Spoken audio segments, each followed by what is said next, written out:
Welcome to the Ho-Ho Show. Rated the #1 most listened to podcast on Pluto. So join us now as we discuss news, politics, current events, and so much more.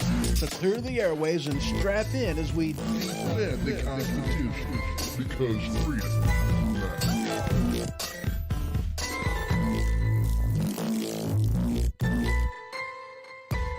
Broadcasting from the Cottage Studio.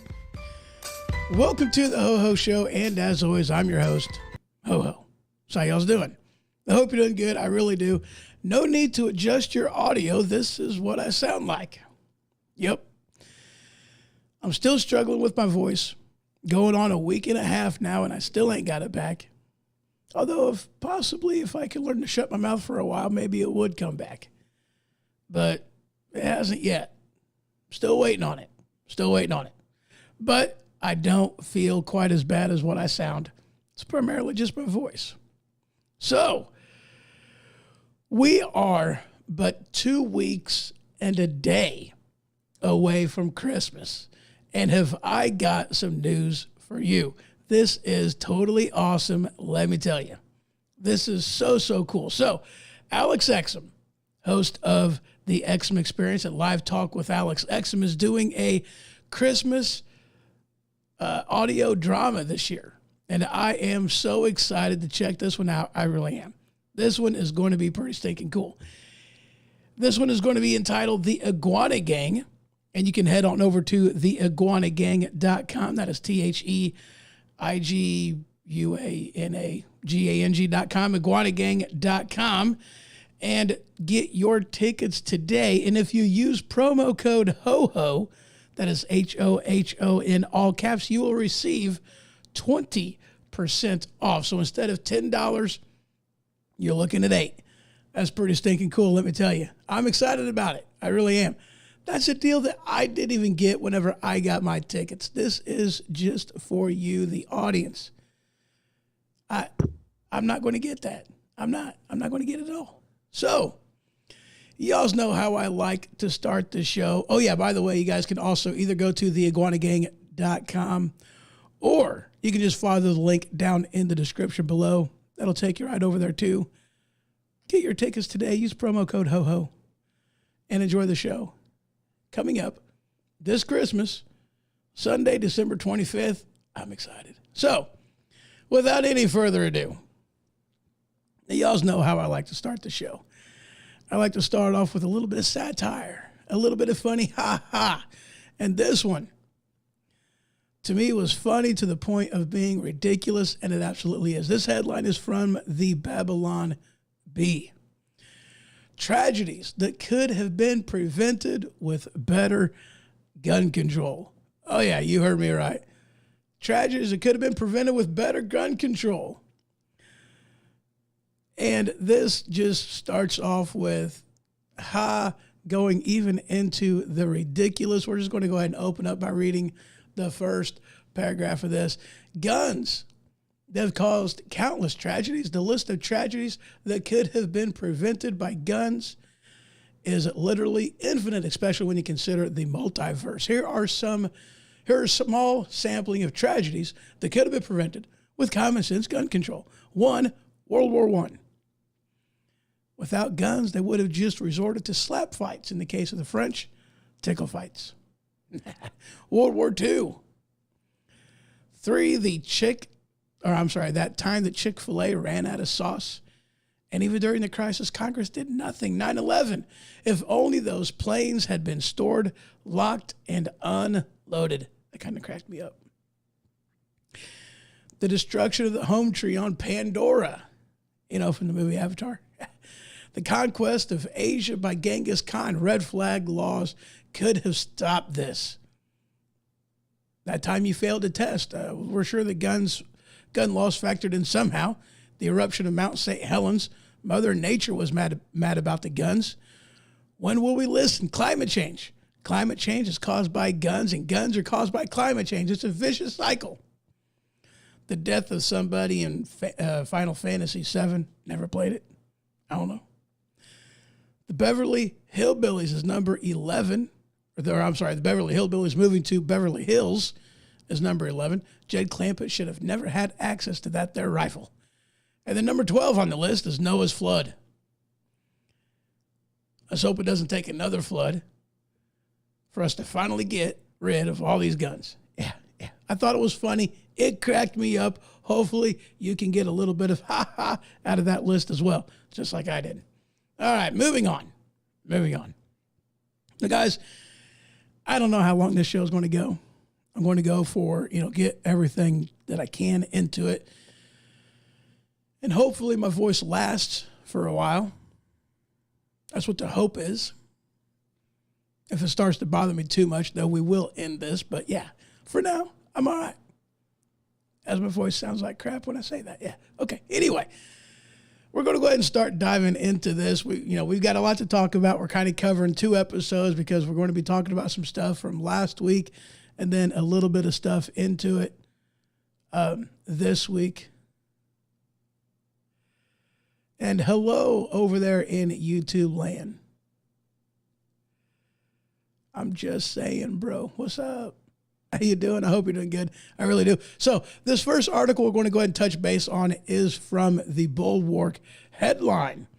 Yes, he will burn it all down. If Donald Trump can't dominate the party, then he will seek to destroy it. Now, here's the thing. I'm going to be honest with you on this. It's not Trump that was the problem. It's the rest of the Republican Party. More so, it's the establishment Republicans that are the problem. Because what Donald Trump showed us is that we can fight back. And we've known this fundamentally since the beginning, haven't we? I mean, that's why a lot of voters whom are Republican kind of have that aspect of, you have to earn my vote. I'm not going to go out and vote for you just because you have an R next to your name. You got to earn that. It's not enough just to say you're a Republican, to say a lot of things during the election process that makes us want to vote for you and then go to Washington and fail at everything you just got done campaigning on that you were going to do. That's a huge problem with the Democrat Party. And Donald Trump proved that you don't have to cater to moderates and the Democrats in order to get things done. But that's what seems like happens all the time from the establishment as they go in there just to play some games, because they would much rather, and Mitch McConnell proved this, Mitch McConnell would much rather lead in the minority than risk losing power and govern in the majority. It's true. Look at what he did. Look at how many people that he didn't support help out financially during the campaigns. There was quite a few. There were quite a few of them. That's why we are now at a 49-51 with Democrats now holding a clear majority in the Senate. It shouldn't have been like that. But instead, Mitch McConnell, the establishment Republicans, they failed the American people. I mean, that's all there is to it. They failed the American people. But that's one of the things that Donald Trump has done for the party. Shown that we can fight. One of the things that they threw out, and I don't remember if it was this article or if it was another article, but it was throwing out, you know, that with Democrats, with you know, well, you know, being mad at him or whatever about January 6th. It's like, dude, did you not listen to the speech? Did you not hear what the president said? And hello, Brian, over there in YouTube land. Cinema went independent. Is that the one that that I seen a headline, and it wasn't that one of the Democrats went independent, but it was that one of the Democrats went Republican, but I didn't see who it actually was. Yeah, West Virginia. Here it is, actually. And this is Glenn Jeffries. I'm sorry. But this headline is from Just the News. West Virginia Democrat. Let me go ahead and pull it up.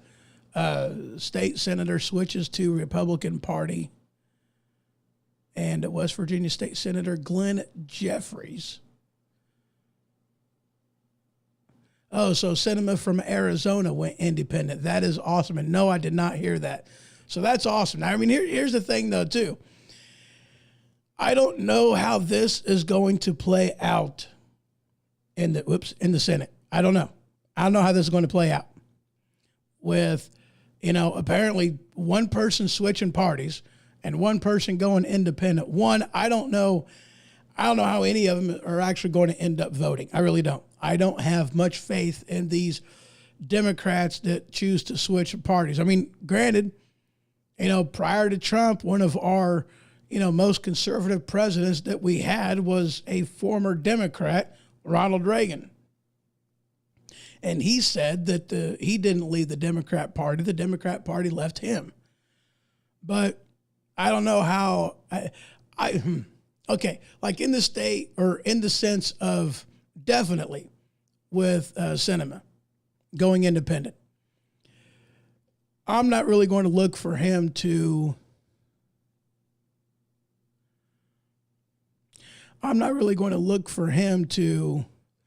you know, swing any vote. I don't have a lot of, you know, I don't have a lot of faith in that one. You know, that he's truly going to vote on the side of Republicans. He's probably just giving himself a little bit more wiggle room to do whatever he wants, not like it's going to protect him against the Democrats that are still going to hold him accountable for being a Democrat, even though he is going independent.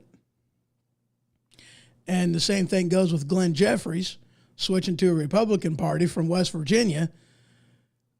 I don't really have a whole heck of a lot of faith that he's actually going to, you know, vote with the Republicans and go that direction. But Brian puts in there, he goes, it gives Joe Manchin a lot more power. And you're right, it does. You know, because now they're very much going to have to, just like last time, you know, just like the past 2 years, they're going to kind of have to cater to the Democrats they have and do everything that they possibly can in order to keep all the Democrats happy so that this way they can get some things rammed through. That's just more or less what it's going to amount to.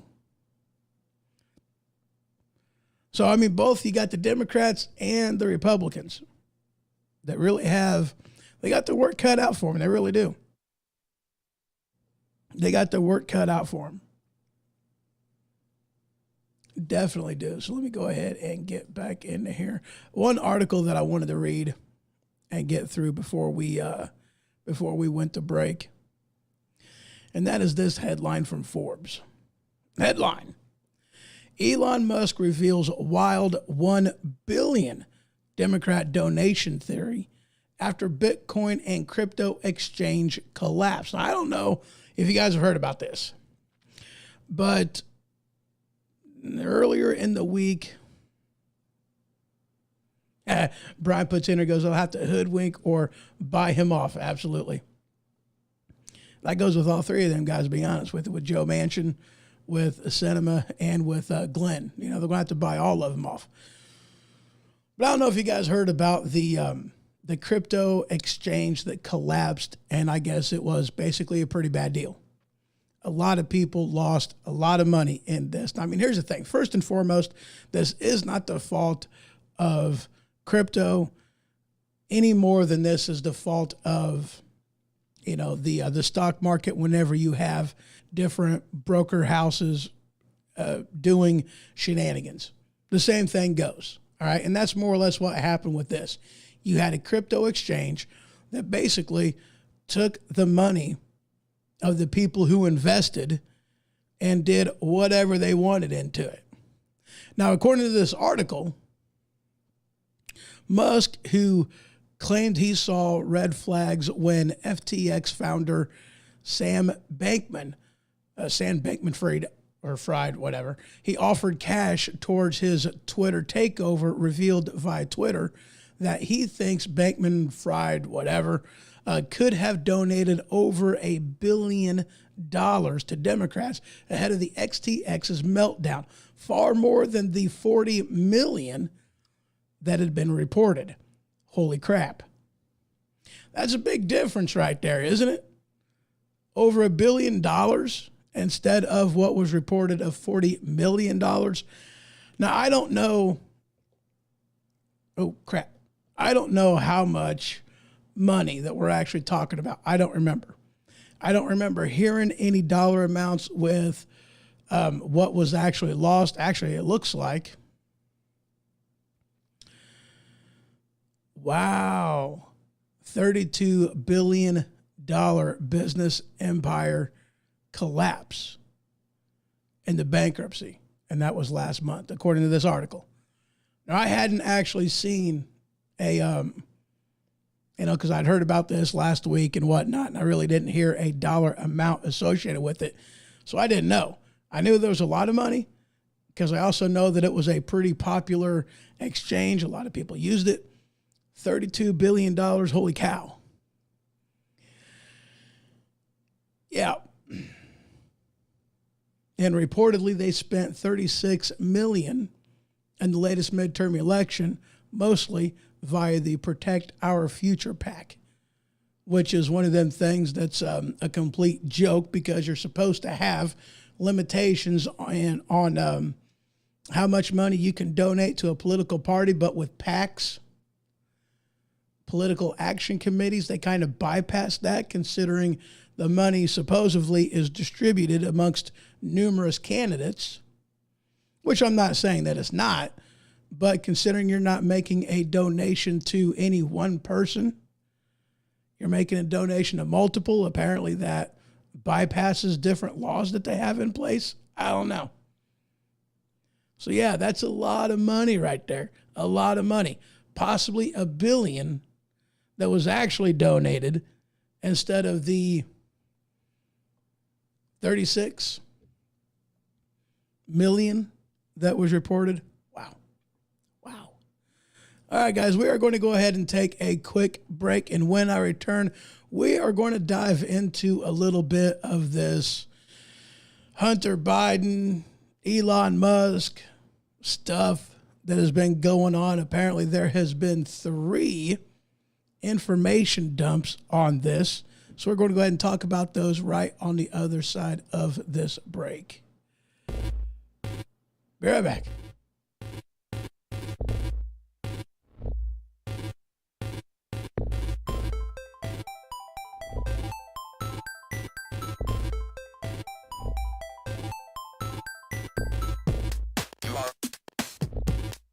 You are correct. You are correct.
correct.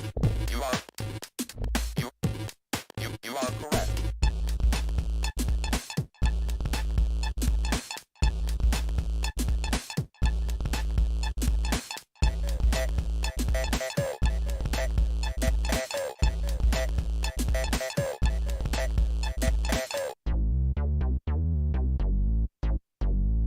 Do you love your occasional Mexican dish or your musical fruit? Are you tired of walking by family members and crop dusting them?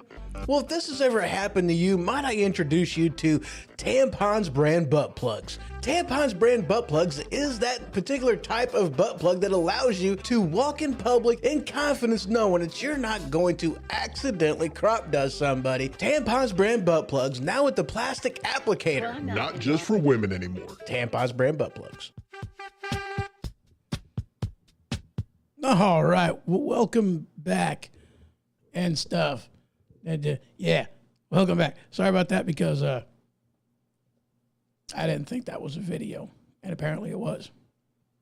Anyway, we're going to go ahead and dive into this. However, before we get into Hunter Biden, first I want to get into this article from CBS News, the eyeball.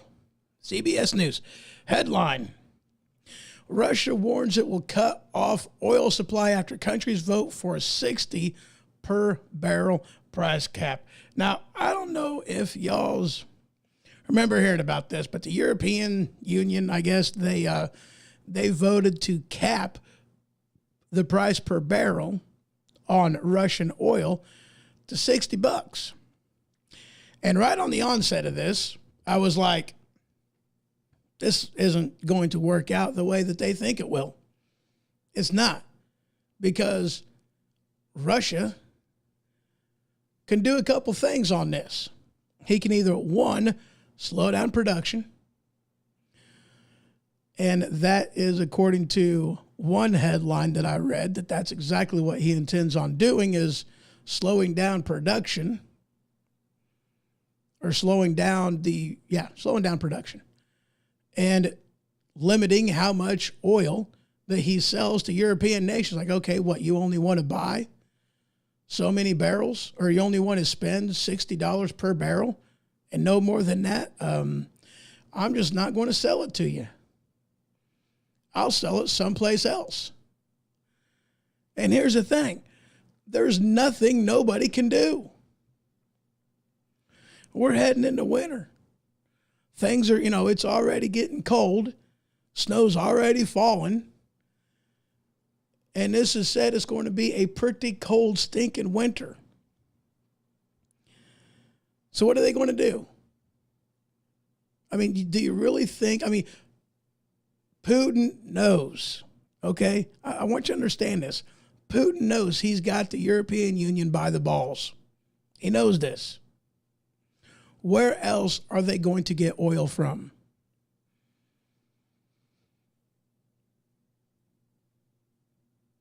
It's not like they can get oil from America. We don't produce oil anymore. What we produce is a very limited supply that isn't going to do nothing to help anybody. We did that to ourselves. We screwed over the European Union by giving them no other choice but to get oil from basically Russia. Any place else is going to be too expensive. I guess you can still get oil from other places, but it's kind of like bypassing the tariffs and whatnot. All he's going to do is send oil to another country, and then that country is going to sell oil to Europe. That's kind of how they get around some of that crap. But yeah, all Putin has to do is say, if you're not going to pay my price, then you ain't going to get my oil. And in which case, I can't say as if I blame Putin for that kind of attitude. If it costs $100, if the market says that it's $120, Brian says, another Donald Trump, I told you so. Yeah, exactly. And didn't he say just that? Didn't Donald Trump basically go, I told you so, with this Putin stuff? I know he said as much as far as the, with the energy independence, and then turning off so many things, the pipeline, the the Keystone XL pipeline, and in which case the Keystone pipeline is having some issues right now because with the Keystone XL, which wasn't another whole new pipeline, it was, to expand with the Keystone pipeline. And I guess the Keystone pipeline is having some issues now, issues that it wouldn't be having if the Keystone XL would have actually been put into, operation. They could have done a lot more with it. They could have done the maintenance with it, with the XL portion of it being able to, relieve the pressure and elsewhere and make it to where they can make much needed repairs on it. Yeah, they did this to themselves. And yes, this was another I told you so moment from Donald Trump. Because he did. He told us what was going to happen. He told us that Russia ain't our friends. Duh. And look at what Russia's doing. Heck, for that matter, look at what China's doing. Because China's about ready to do the same thing to Taiwan that Russia is doing to Ukraine. There. This is not good, people. This is not good. And the only thing right now that's been the saving grace here in America is our strategic oil reserves that they've been spending like it's nothing, that they've been using and consuming like it ain't nothing. That's the only thing that's been helping keep the prices as low as they are. Not like prices are low over here, but that's the best thing that we've got is using our strategic oil reserve. And it is at the lowest point that it has been since what? The 80s? Before then? It's ridiculous either way you look at it. Absolutely ridiculous. Moving on. So yeah, Russia's going to end up getting their way in the end. Why? Because the European Union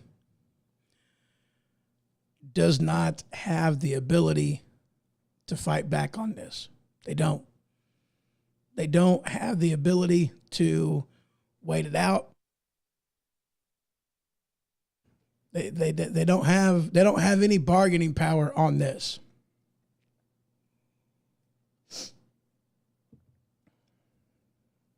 Anybody will tell you. And I don't know if this is in, Donald Trump's The Art of the Deal. But when you're coming to the negotiating tables, you always come to the table from a position of power. The EU can't do that. Putin can. He'll be able to come to the table from a position of power. So go ahead. I'm not necessarily saying that he has the ability to wait it out, that he'll be able to wait out longer than what the European Union will be able to do, because he's got a war he's trying to pay for. But either way you look at it, the EU is in a pretty hard spot, right along with a lot of other nations when it comes to energy. Pretty bad spot. Moving on. Now, this article is one of those that I kind of had to laugh about, And actually, let me check something here because what is today? That one. Okay. I'm looking for an article right quick. I seen it. I clicked on it. It played a video. Okay, so no, it's not there. All right, let's go back to that one. And I don't really want to play anything, so I'm not doing that. Oh, is it not in there? Where'd it go? Where did it go? There it is. Okay. Excuse me. So this headline is from Benzinga. Yeah. It's from these guys. Headline says, Musk asks why Epstein-Maxwell client list hasn't leaked. response to his photo with Maxwell at a party is in there as well. So I'm sure y'all's hasn't forgotten about Epstein,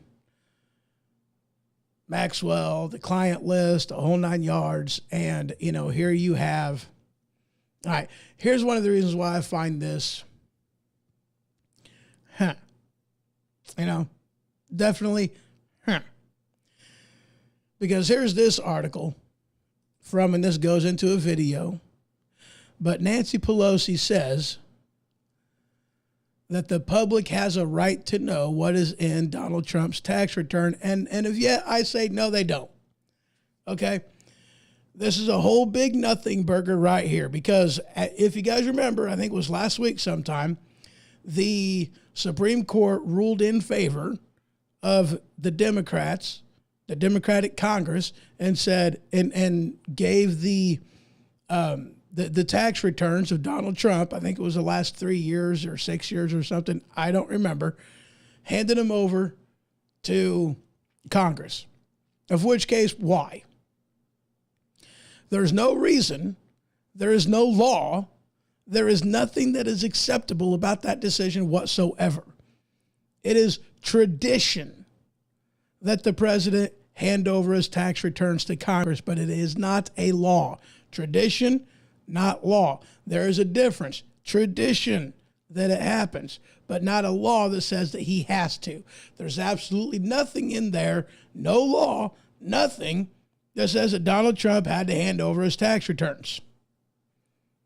So the Supreme Court says, hand over your tax returns. Now here's the thing. How do they even have any jurisdiction in this whatsoever? I mean, granted, that's why there's 3 separate but equal branches of government. Whenever you have an argument between 2, you got the third to kind of balance it out and say, nope, this is what you're going to do. I get that. But even still, there's no law. There's nothing constitutional that says that he has to hand over his tax returns. That's all there is to it. So whenever you have this type of thing going on, the American people have the right to know, what about this whole Epstein-Maxwell client list? Don't we have a right to know who's in this client list? Don't we have the right to know what's going on with this? Don't we have the right to know? Doesn't the American people have the right to know what is in Hunter Biden's laptop? Don't we have a right to know? Now, before we get into that too terribly much, there is an article, and one of the things that I read on here was absolutely hilarious to me. I had to laugh, even though this has absolutely nothing to do with what the heck is going on. That's not the point of the whole thing, but that is exactly what this article made it out to sound like, and I had to laugh. I got to find the article though. I got to find the article, and it was absolutely hilarious, but I got to find the article. I'll find it. I wasn't able to pull it up before, but I am definitely going to find this article because it definitely made me laugh. Ooh, was that it? Oh, no. There it is. I found it. So this article from The Atlantic. Are you guys ready for this? Are you ready for this? Because this is funny. This one cracked me up. Now, this ain't got nothing to do with it. Just so you know. What is in this headline, what is in this news article ain't got nothing to do with what this headline is about, but that's what they're making it out to be. They're making it out to be about something that it ain't about. Let me go ahead and read the headline. Why conservatives invented a right to post. And there's the thing. excuse me. It ain't about right to post. It's about the freedom of speech. What annoys conservatives more than anything else is the fact that they have rules regarding what you can post and what you can't post, but they do not apply it equally across the board. That's the only reason why we're ticked off about any of this. It ain't got nothing to do with the right to post. It ain't got nothing to do with anything else. It ain't even got anything to do with the freedom of speech and the First Amendment. If you're going to have rules and regulations, if you're going to have a set of guidelines regarding what you can post and how you can post it, then you have to make it equal across the board. Anything else is nothing more than discrimination. And aren't we as Americans supposed to be anti-discrimination? But yet that's what we have all across the board. And that's what we Republicans and conservatives have to put up with every single day on social media and everything else. Censoring, and it's bogus. It's not about the right to post. It's not about freedom of speech.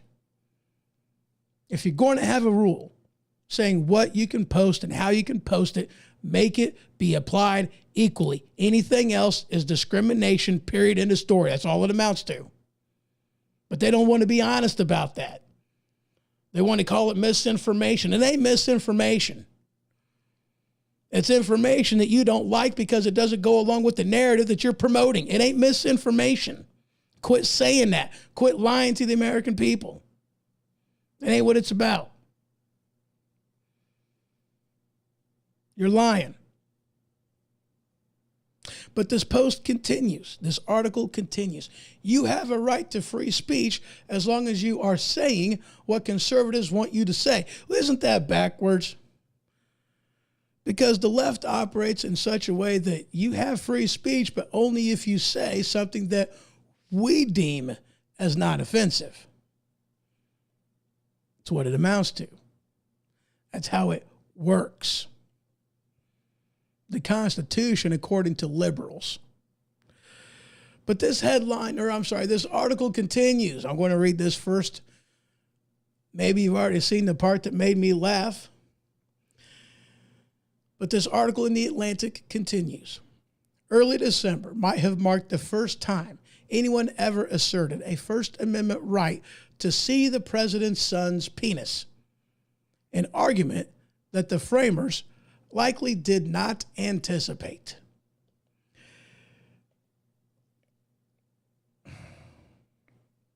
I don't know if you heard me correctly.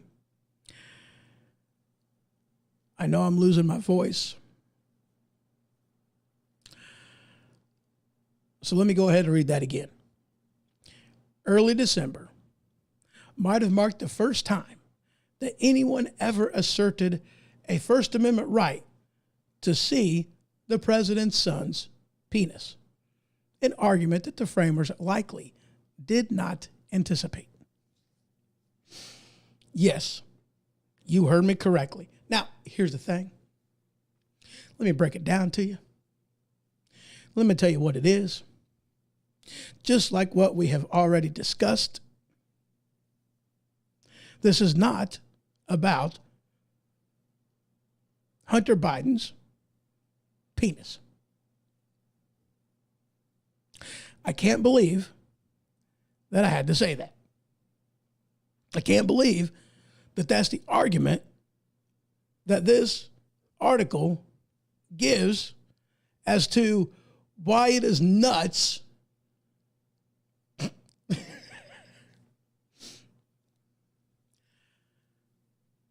that we're wanting to know the contents to see what's in this laptop. It ain't got nothing to do with those pictures. You don't have to see all these pictures revolving the conduct of Hunter Biden and various places that he had been in with him sniffing crack and everything else off of many different surfaces. I ain't going to lie. Yes, those pictures are in there. I did not have the misfortune of seeing them. A linguistic interpretation of them was enough. In other words, I read it somewhere. Hell, I even heard about it. But what is interesting is some of the other things that has been found on this laptop. Emails. A lot of correspondence between a lot of different people. Entries into calendars. Proving that a lot of things happened with a lot of different people that President Joe Biden says it didn't actually happen. And in all honesty, the argument is going to be, it ain't got nothing to do with whether Hunter Biden's laptop is genuine or not. They have already done that research. They already know that the Hunter Biden laptop is a genuine article. It is truthful. It has been confirmed. It has been backed up with facts and pictures and other eyewitness accounts, people who have spoken about it that were there, other people that are familiar with both Hunter Biden, Joe Biden, and even the uncle, people that know what is going on and have direct access and are in these business dealings. This is not conspiracy. This is not hearsay. This information is coming from firsthand accounts. Hello.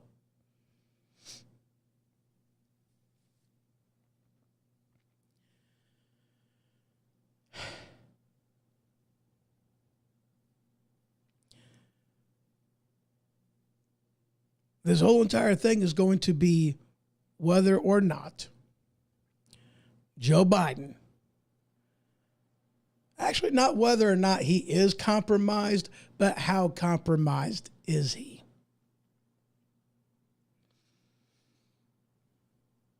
Other people in Congress have basically said that there's a lot here. Musk has been releasing information about how the government had limited exposure, how they suggested that social media limit the exposure, coming directly from the White House, might I add.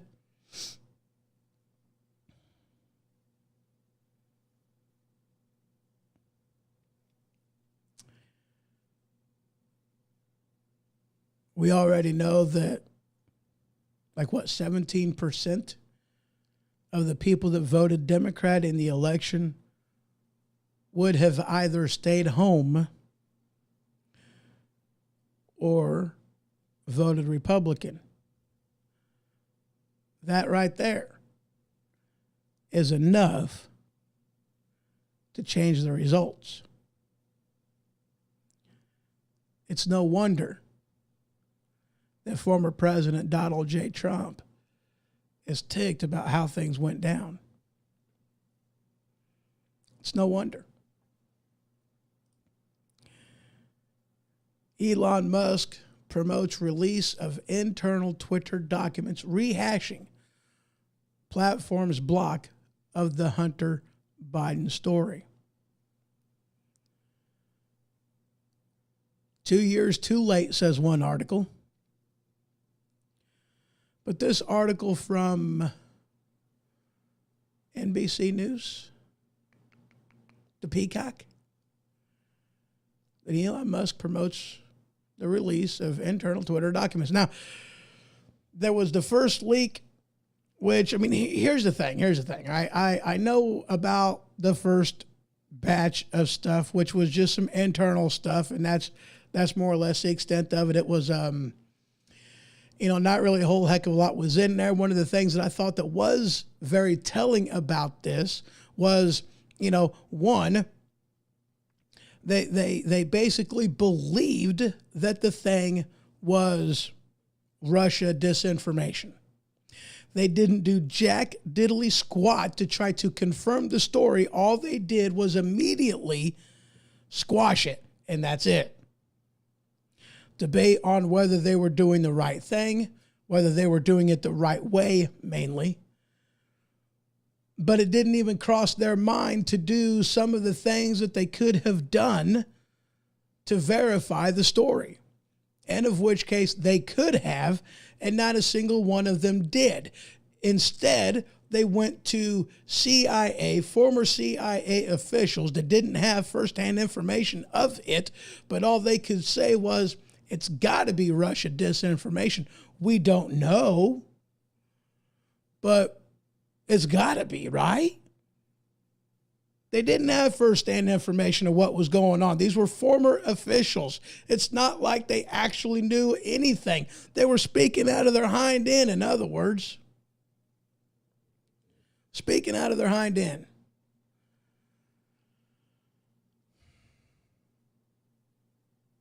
$50-some-odd people.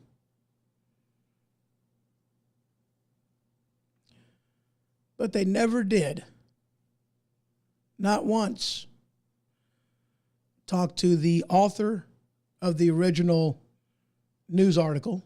Instead, they squashed it. They never once, even though they had all the information from the original article, go to the person who actually had the laptop. Instead, they wanted to claim this reason as to why we can't do it, this reason why they can't do it. And it's amazing. It's like, okay, let's see here. Here you have. We're not going to post it because, it's possibly hacked material, even though they knew damn good and well it was not hacked material. It was not a hacked laptop at all. They knew this from the get-go. It's not like it was a question. They knew.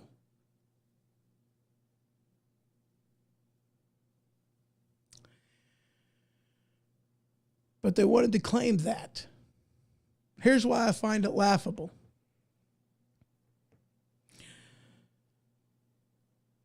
Here they're very, very quick to post things that were hacked, that were stolen regarding Trump's tax returns. But yet they'll still post that kind of stuff. They still will allow that kind of information to see the light of day on any social media platform, even though, according to their own terms of service, that's a violation and you can't post it. But they do with Donald Trump's tax returns and other information of the like. Isn't it interesting how they want to claim that there is something to see here when how could there be? If there was something going on in Donald Trump's tax returns, something that was illegal behavior, don't you think the IRS would have already taken care of it? They have the authority to do so. Don't you think they would have done as much? Why would they have to hand it over to Congress in order for something to come out of it? This was just another smear campaign trying to use his tax returns to prove that there was outside people from outside the country giving him money. How do I know that's what they're after? The Hunter Biden laptop. Foreign influence. That's the big thing, right? How compromised is President Joe Biden? Then Vice President Joe Biden in the Obama-Biden White House. That's what they're after, is looking at outside money in Congress to make it public. Why is the IRS not doing anything about it? Because there's nothing to see. There's nothing to see. There's nothing illegal about anything that he did. They know it. If there was something illegal, they would have taken care of it already, but there isn't. So instead, Congress wanted it so that this way they can ride a big old smear campaign and try to do something to make it to where we've got to find something here that we can charge him with. Otherwise, we're just going to make him look bad because we're terrified of him running in 2024.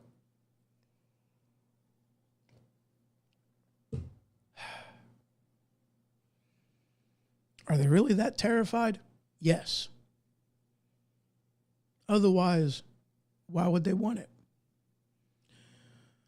Otherwise, why, in the lame duck Congress, would they be setting up a special counsel to investigate Donald Trump? Why are they interested in his tax returns. Why? And now with the whole, the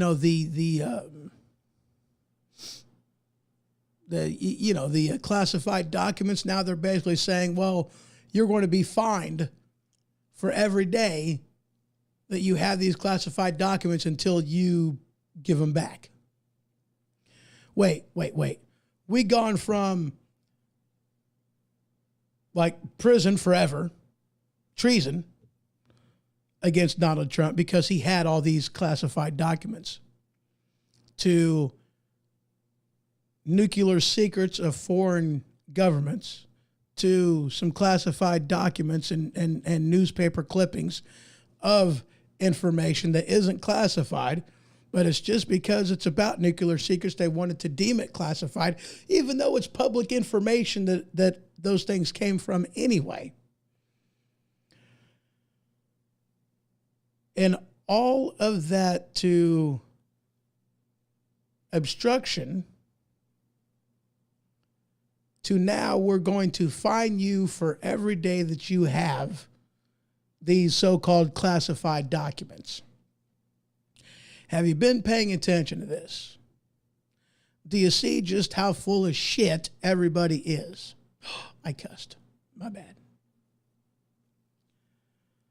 But yet, they didn't have such a response with Hillary Clinton and her classified information that she had. All of those emails on a private server that were in somebody's closet. And not only her, but the entire Obama administration that sent classified emails to her, also violating how classified information is supposed to be handled. But nobody wants to talk about that. Nobody. It's laughable. Like my voice.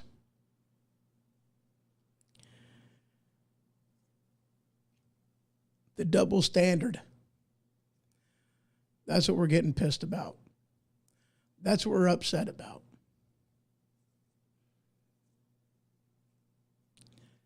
The Democrats are trying to swing the narrative from on his tax returns, on the classified information that Trump has, to him being possibly influenced by an outside government because they know what's coming down the pike with Hunter Biden's laptop.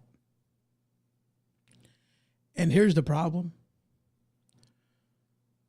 One, the Democrats are not going to have to swing it very far, because the problem is there's too many stupid people that just don't know, that don't want to know, that don't care, that have been brainwashed by the mainstream media's orange man bad narrative. None of them want to think for themselves. All of these people hear about President Trump's phone call with Ukraine and say, orange man bad, what he did was horrible. How dare he? And then they listen to the televised on network television, Joe Biden talking about his conversation with Ukraine. You want to fire that SOB that's investigating Burisma, which is the company that no experience my son is working for. You're going to fire him, and if you don't, you ain't getting this money. Don't test me, because Barack is 100% behind me. You don't believe me? I'm going to be gone in 6 hours. If he ain't fired, you ain't getting the money. And the son of a bitch did it. Bragging about it on national TV. Quid pro quo Joe. And nobody sees any problem with that. But yet there's a problem with Trump.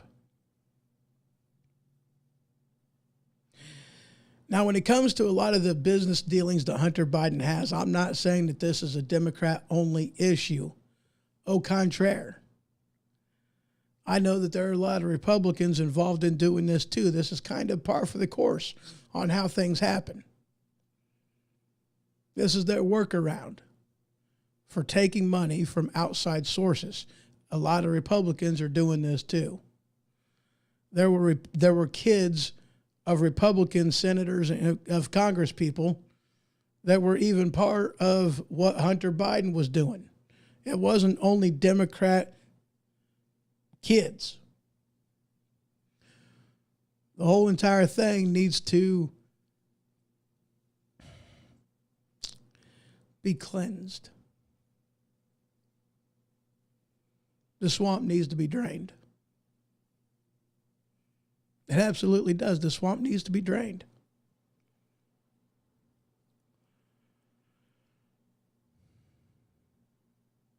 And they wonder why Republican voters don't trust the Republican Party, the establishment Republican Party. They don't understand how an outsider like Donald J. Trump can take the nation by storm, because we're getting sick and tired of the establishment. We see the problem. We feel helpless. We got a butt ton of hope in the orange man. And the good thing is, in 2 years, 2024, we have the big orange hope coming back for a second run. And I'm excited about it. In all honesty, man, I am truly excited about it because, one, here's the thing. I don't care who gets the nomination. I really don't. DeSantis. There's several others that could be in the running as well, or Trump. Any one of 6 people. We're in good shape as a nation. Ted Cruz, Ron DeSantis, Abbott, who knows if he's going to get in? People that were in the running last time around in 2016. The doctor guy, the doctor that, brain surgeon that separated the twins that were joined at the head, the conjoined twins. Yeah. I forget what his name is. If you're in the chat, let me know. I'll know it when I see it, but I can't see it in my head. We've got so many people that I would gladly vote for, and that this nation would be good to have as president, especially either Ron DeSantis or Donald J. Trump. Here's the thing, honestly, here's what I want to happen. I ain't making a prediction on what is going to happen, but this is what I want to happen. Okay? Donald J. Trump is president. His vice president? Ron DeSantis. Yeah. That's what I'd like to see. That's who I'd like to see run as his VP.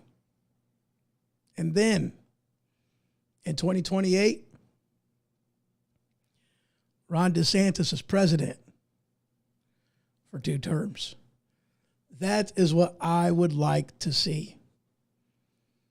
Donald Trump is president with Ron DeSantis as VP, and then coming up in 4 years, 6 years from now, Ron DeSantis is president. Holy cow, that would be absolutely amazing.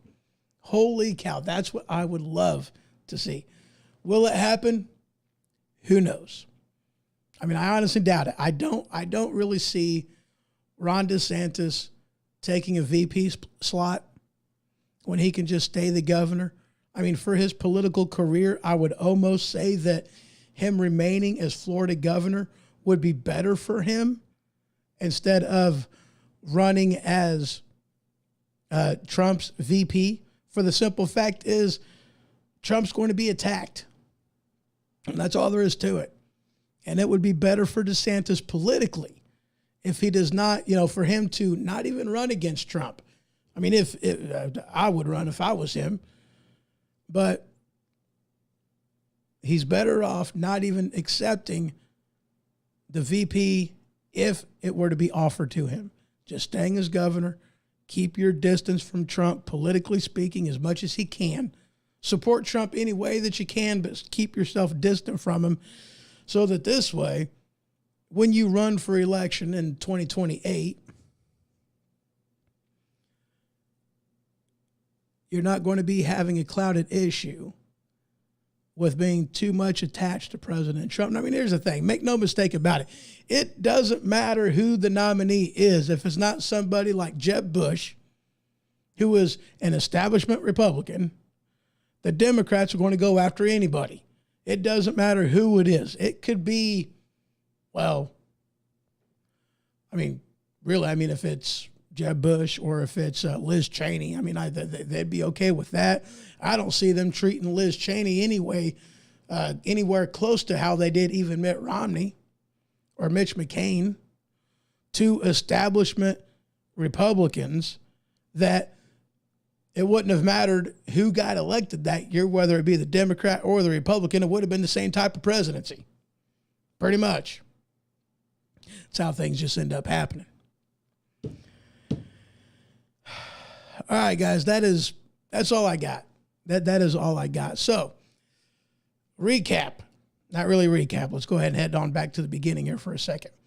This Christmas is going to be the first Christmas show, the first audio drama done by Mr. Alex Exum, host of the Exum Experience and Live Talk with Alex Exum, the Iguana Gang. Head on over to theiguanagang.com. That is theiguanagang.com. And reserve your tickets today. Use promo code HOHO at checkout. That is HOHO, all caps, for 20% off. That is $8 a ticket. Head on over there now. Theiguanagang.com. Promo code HOHO, all caps, for 20% off. I'm excited about that. Or, of course, you can also use the link down in the description below. I'm excited. It's going to be a good time. 2 weeks away. All right, guys. Y'all just have yourself a good one. And I will see you in the next one. This has been The Ho-Ho Show. For more information, you can head to thehohoshow.com. And for the merchandise store, you can head on over to stinkpickle.com. That is stinkpickle.com. Until next time.